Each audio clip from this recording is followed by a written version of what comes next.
connect.nc bond was adopted by the legislature and proposed for the state of North Carolina.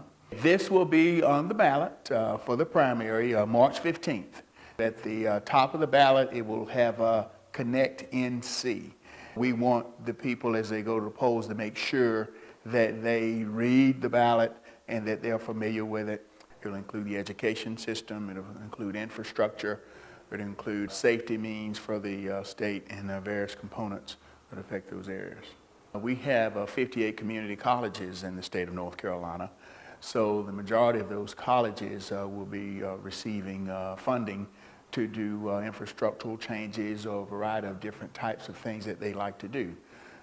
For the UNC system in North Carolina, the college campuses will be affected. For example, at NC State University, the bond will include a new engineering facility out at the Centennial campus at NC State.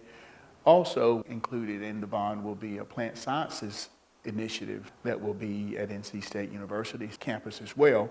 At A&T State University, our other land-grant college, will be an engineering building. Several other campuses, including Appalachian, UNC Asheville, Western Carolina, all of those campuses as well will be included in the bond with some infrastructural types of packages. Some of the cities will be receiving funds for doing water, sewer, those kinds of things. The National Guard will be receiving funds. There'll be a facility that is proposed pretty close by here in Morganton in Burke County.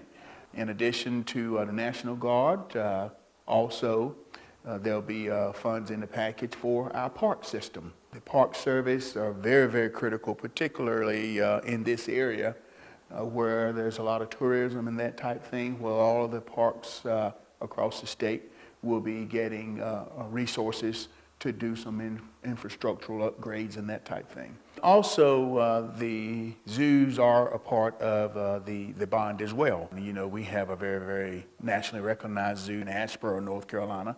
In addition to that, the agriculture piece is very important. North Carolina is really big ag.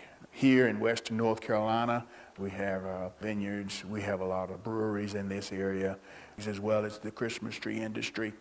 In the eastern part of the state, we have the broiler industry, the poultry industry, you have the turkeys, the chickens, and that type thing. So we're an $80 billion industry in this state in ag.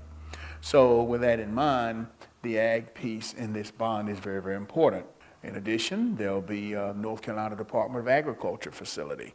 There's information on the connect.nc.gov website that'll show how the funds will be dispersed. That was all done in the legislature. So what I would encourage everyone to do is to visit the Connect.nc website to see kind of where those funds are going, what they'll be used for, because it's a whole menu of items.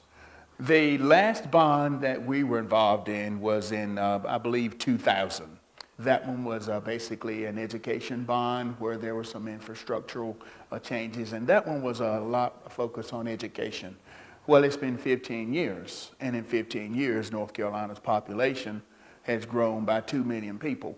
So I believe that's why there was a lot of bipartisan support for this bond in this legislature, because there's been a lot of pressure on these towns and communities and across the state.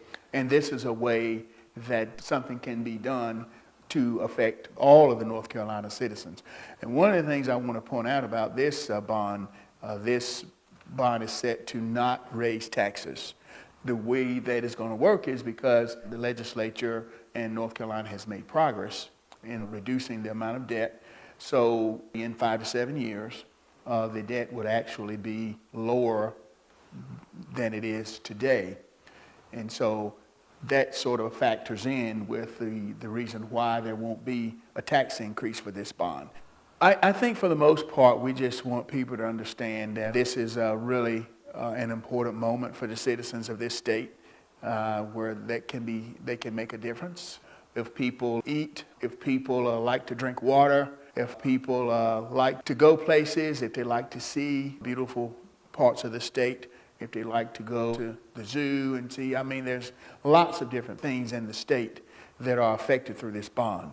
And particularly things like the National Guard, people really don't think, well, how does this not affect me? Well, it does, because in the event of a disaster and when we are protected in this state, then the National Guard plays a vital role in that. So we want people to really understand that there's a lot of pieces in this bond. If they have questions and need more information, they certainly can go to the Connect.nc website. Lots of materials and educational materials that people can use to go out and tell others who are not as informed about the bond.